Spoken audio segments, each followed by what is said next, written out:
What is up, Wretched Nation? Today I'm doing something probably pretty stupid, but we're gonna go out, take the dyna out, and if you watched the last video, which I'll link up top, it snowed probably 6 inches here a couple days ago, and most of the roads are clear. My driveway is not super clear, but we're gonna take this bike out and have a little fun, see how cold it really is. I'm ill prepared. We're taking this bike. Evidently I left my gloves on, so they're dead, so I won't have any heated gloves. We're gonna go out and just maybe ride around the neighborhood, not go too far because it's gonna be kind of cold, but we're gonna go out and see what it looks like out there with snow everywhere. All right, let's get this thing cranked up and try to get this thing on the road.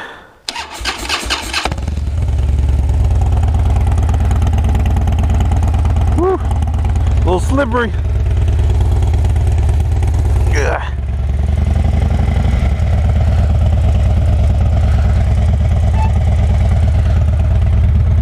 Alright, see what trouble we can't get ourselves into.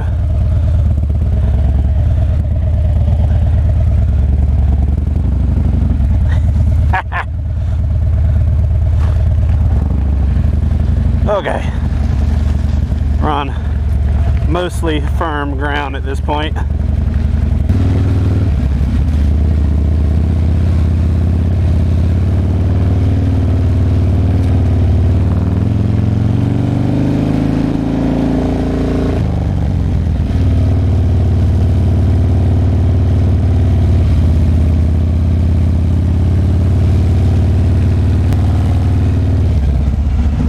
It's definitely slick out here, but it's not horrible. Once you get on the road, it should be fine.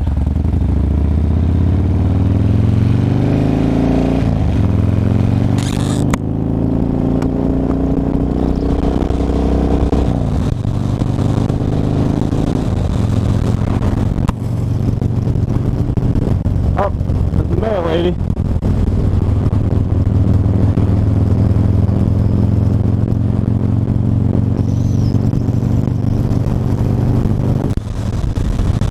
Guys, we don't have the road glide to tell us what the temperature is, but I checked right before we left and it was 36 degrees, and I don't expect it to really drop much while we're out riding. I don't plan on really going far or doing a whole lot. I was just kind of curious to see what the land looked like on the countryside with all the snow. It's quite beautiful, actually. A lot of times when it snows here,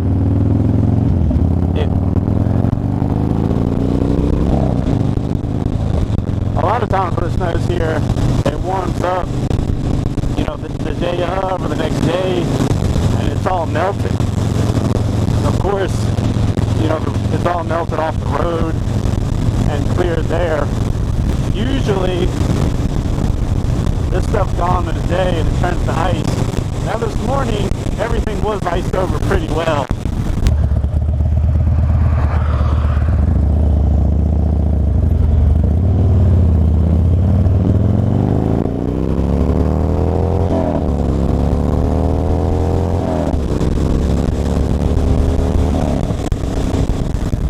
That Bassani 2-in-1. Hopefully it picked up on the mic pretty good. But if you don't know, we got a Bassani Road Rage 2-in-1 exhaust, and I absolutely love it. It fits the bike perfectly. It gets over the oil filler cap, which is a big problem for these bikes used running a 2-in-1. And it sounds great and performs even better. We just passed the cop. I wonder what he's thinking. Seeing me out here on this bike.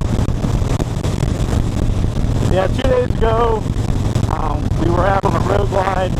That's the last video you'll see. And the weather wasn't too bad, but probably a couple hours after that video, it started to rain a little bit, and it switched over to snow. And I think we got a total of like, I think it was around 5 inches of snow, which is a lot for us. I live right near the North Carolina-Virginia border, and that's a lot of snow. That might be the amount of snow we get all year long, you know, for multiple different times. But funny enough, in about 2 more days, They're calling for more snow. Tomorrow morning, it's supposed to be tomorrow morning at like 8 a.m. It's supposed to be 19 degrees. That's insane. It normally never gets that cold here for any length of time. But it's today, or no, it's yesterday, I think it was just high 20s. Today, mid to high 30s. But it's been pretty crazy lately. But, that's how it goes sometimes. Getting a little snow spray off the vehicles and off the road. And my hands are doing a little bit better than I thought. I didn't think I'd be able to make it far at all. Being mid-30s and not having heated gloves, that's kind of rough. But they're doing okay. They're already getting kind of cold. So it's probably not going to be a very long trip. That's my fault. I guess I left my gloves on, or I don't know, maybe when I set them down, I accidentally turned them on. I can't remember, but they're both dead, so knowing me, I probably definitely left them on or whatever, but it doesn't make for a nice ride when your hands are freezing cold.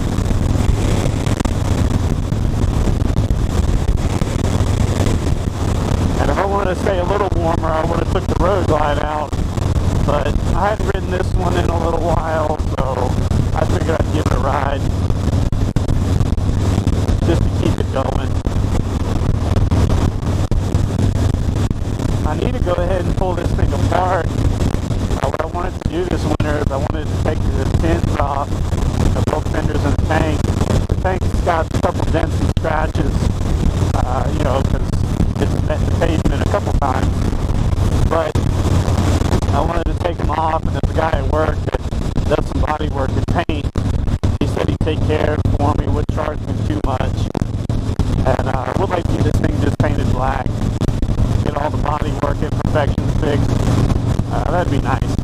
Yeah, after this ride, I probably need to pull everything apart. I need to clean that chain up really good and lube it up. Been lacking on that, and of course, put this thing in a little bit of snow and mud. It definitely needs to be cleaned and lubed up.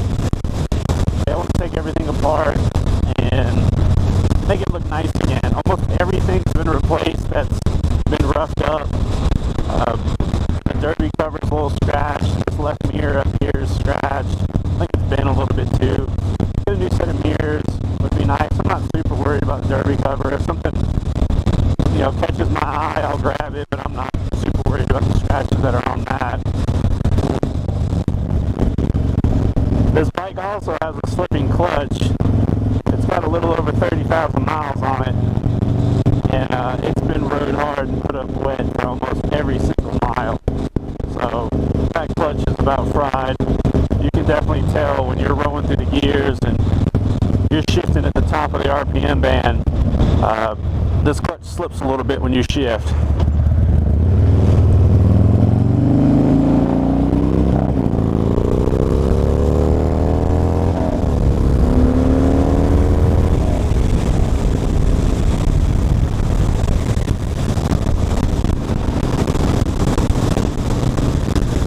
Doesn't affect normal rideability, but there's been a couple times where, like I said, when you're getting on this thing hard, when you shift, you've let off the clutch and you've shifted and you're back on the gas, but you can just feel it, you can hear it.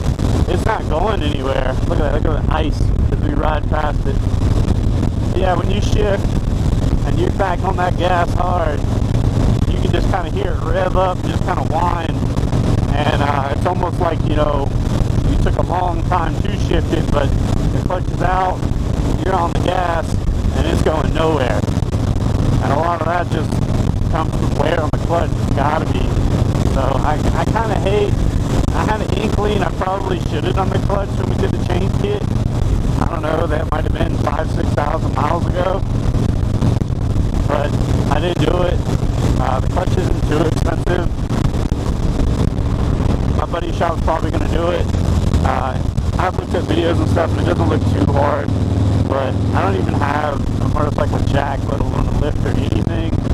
And I've done some dumb stuff with a car lift or car jack, but this needs to be a little bit more stable, so it needs to be done by a professional, or at least on an actual lift. So I'm probably going to leave that one alone.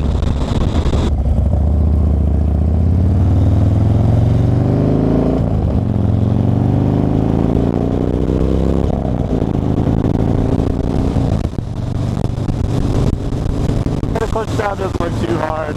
I think he said he's got a spare heavy spring for the basket, and he said he'll just give me that. He's had it laying around. He had a guy,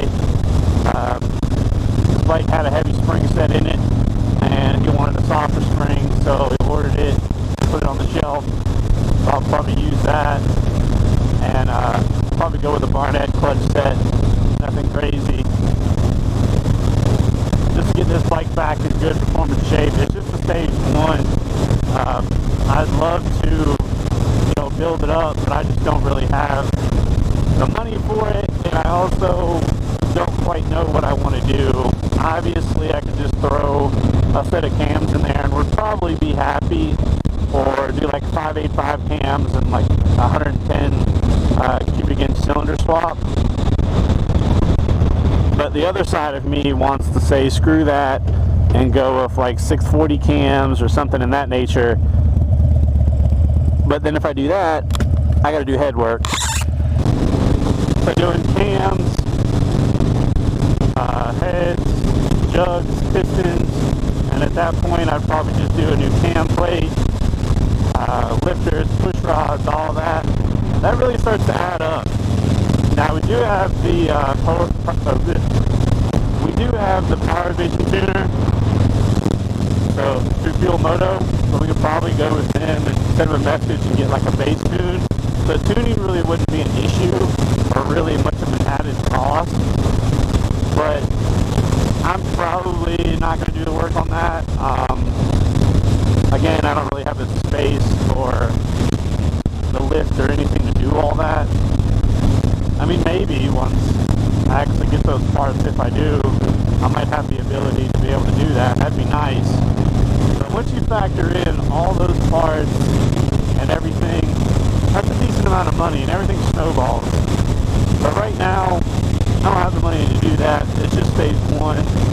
If I were smart, or if I really wanted to do it, I'd buckle down and start ordering like one part at a time.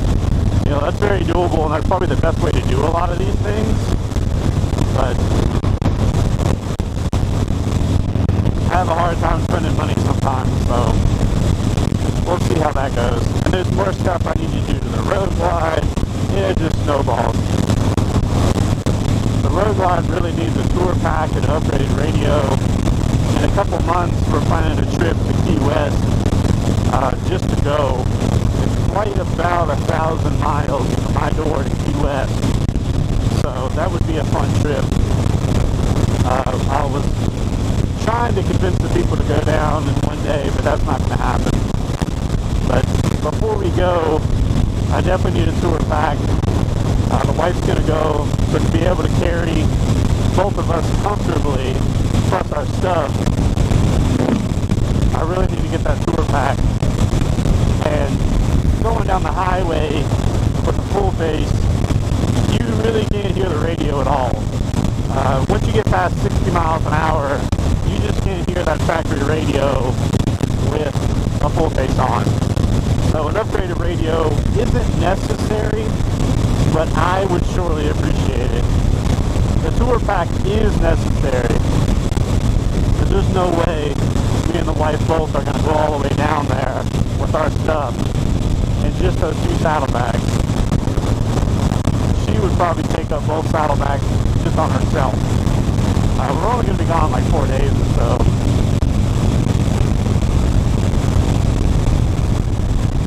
I do need to get those rear mini floorboards put on, make her more comfortable. I have the floorboards. I didn't realize I needed a adapter kit. I ordered that today. That'll be here in time. I went ahead and ordered the front floorboards to match. They are back ordered the end of March, so it's going to be close, depending on when they ship and how long they take to get here. If I'll actually get those in time for the trip to match the bike, but I'm not super worried about it. If it doesn't make it here in time, it would just be nice. I will say I'm not quite sure what the temperature is now, but my hands are hurting. Being in this wind, we're probably averaging, what do we say, but roughly around 70 miles an hour. It doesn't feel like it, but with this amount of speed, my hands are hurting. We haven't been going too far, but it's about time to head back home and put this bike up. If I was an idiot, had my gloves plugged in, I would have been fine, or had them charged, or hell, probably just didn't leave them on and killed the battery in them. I'd have been alright. But that didn't happen, so we're out here freezing.